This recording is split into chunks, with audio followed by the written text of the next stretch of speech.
Canal Universitario presenta.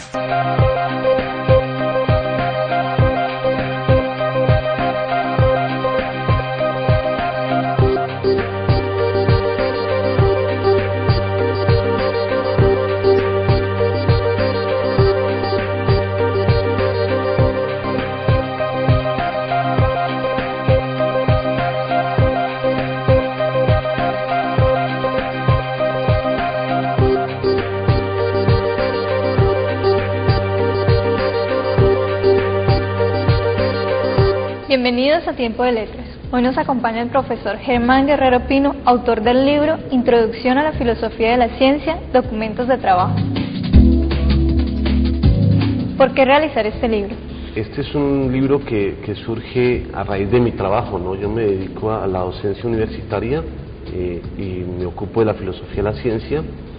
Entonces, dado que en el ámbito universitario nacional, incluso yo creo que a nivel internacional, no se cuenta con libros introductorios estándares sobre filosofía de la ciencia. Entonces aproveché mi trabajo diario y me puse el propósito de sacar un libro con orientación pedagógica y con orientación docente para los cursos míos, ¿no? Y que tuviera la posibilidad de aplicarse, digamos, a nivel nacional. ¿Qué es filosofía de la ciencia?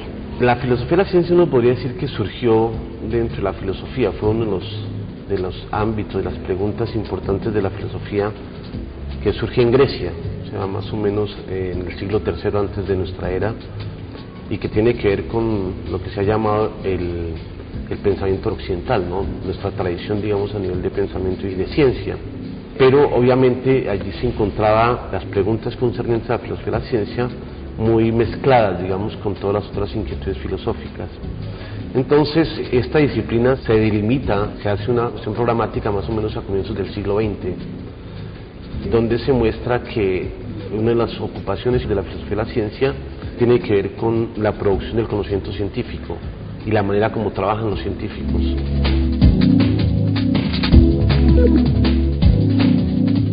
La filosofía trata de asumir esas preguntas de cómo se trabaja en la ciencia, cuáles son los resultados más importantes de la ciencia. El conocimiento científico se presenta a través de teorías, entonces, ¿qué es una teoría científica? Se dice que las teorías científicas se explican, entonces, ¿qué es una explicación científica? Que son preguntas que normalmente no las asumen los científicos directamente, y entonces las ha venido trabajando el filósofo de la ciencia.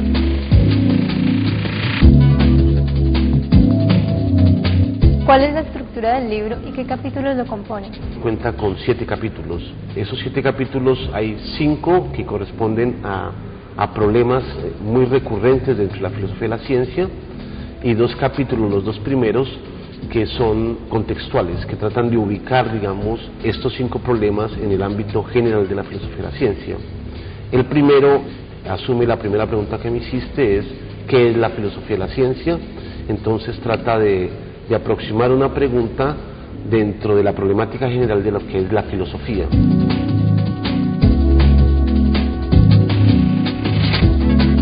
El segundo tiene que ver con el Círculo de Viena, o la filosofía que ellos promovieron, que se llamaba empirismo lógico, y eso es lo que le da carta de ciudadanía a la filosofía de la ciencia, o sea, la constituye como disciplina.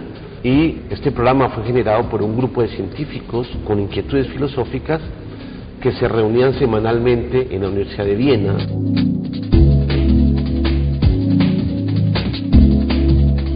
Ellos lograron precisar preguntas de carácter de la filosofía de la ciencia y cómo debería trabajarse. Entonces presentaron, digamos, un programa que uno podría llamar legítimamente filosofía de la ciencia. Entonces ellos son los que dan origen, digamos, de manera muy juiciosa a lo que se llama la filosofía de la ciencia. Los otros capítulos abordan problemas puntuales. El tercero tiene que ver con un tema muy de largo aliento dentro de la filosofía, que se llama el método científico. Allí se asume la pregunta de si realmente hay una única manera de justificar o de valorar las teorías científicas. Lo que yo trato de mostrar allí, recogiendo un poco todos los debates que se han hecho en el siglo XX, es mostrar de que no hay una única manera de valorar las teorías científicas, de justificarlas, que si bien la experiencia o la observación son importantes, no son determinantes dentro del ámbito científico.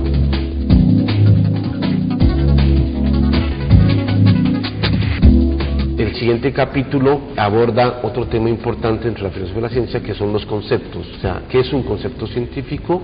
¿Qué tipos de conceptos científicos hay? Un paso importante dentro de la generación de conocimiento científico es la construcción o la creación de conceptos. Y si esos conceptos están involucrados dentro de teorías científicas, pues decimos que son conceptos científicos, y que todos los conceptos que elaboran los científicos no son del mismo tipo, no son de la misma clase. Entonces, al interior de la filosofía de la ciencia se ha logrado tomar claridad, por lo menos, o apostar, digamos, que los científicos producen por lo menos 3 tipos de conceptos: conceptos clasificatorios, conceptos comparativos y conceptos métricos. Los conceptos métricos, como lo dice, son los más elaborados, son los que cubren incluso a los comparativos y los clasificatorios, y son conceptos muy poderosos, o sea, son una herramienta conceptual bastante eficiente, y eso demuestra, digamos, las virtudes del conocimiento científico. ¿Cuál es el proceso para construir un concepto? No hay una manera mecánica.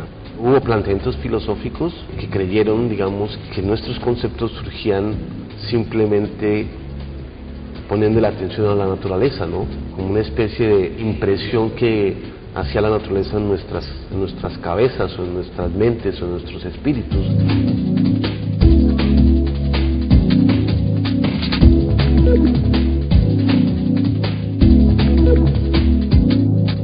Mucha filosofía se hizo de este tipo, pero en este momento es claro que los conceptos son creaciones humanas y que no podemos rastrearlas, digamos, con una conexión causal con el mundo, sino hay mucho, digamos, que aportamos nosotros, ¿no? Y que no es un aporte individual, sino colectivo. Es lo mismo que nuestro lenguaje, digamos, la ciencia tiene mucho de parecido con nuestro lenguaje, y nuestro lenguaje trabaja con conceptos, y es ingenuo pensar que los conceptos vienen conectados con nuestra experiencia, digamos, sensible con el mundo.